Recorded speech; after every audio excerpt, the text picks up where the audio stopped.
Let's begin with PreventSeal. This is the sealant material from iTenna, and this is the packaging in which it comes in. So let's open it up here and see what it looks like. So initially we've got just the spec sheet, just how to use it, what it's all about. And then I've got one of my favorite things that comes in every iTenna product is just basically your cheat sheet. You know, it's just the list of how to use it and what makes it really easy and flexible in your hands. So the PreventSeal itself comes with these small tips here, and it also comes with several of the little brush tips like this. You can use this with pumice.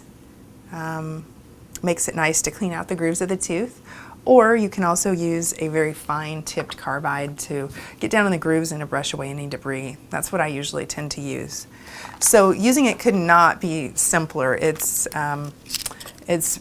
definitely eliminates a nice step for me in my practice, which is I don't have to use any etchant.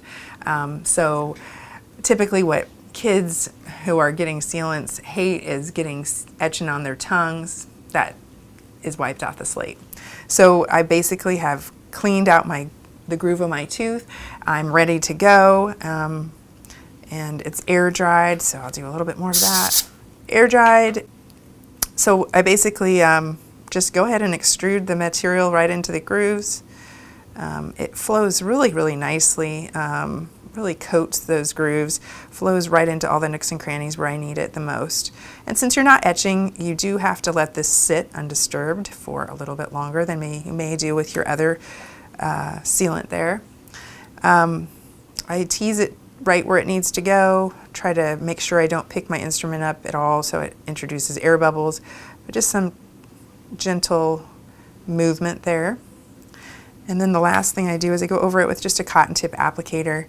I basically just kind of roll it down there in the grooves of the tooth and try to remove any extra material from the depths there.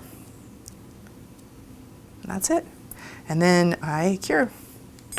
So I'm going to just go ahead and cure this for a few seconds. I probably cure it about 12 or 3 rounds on my curing light.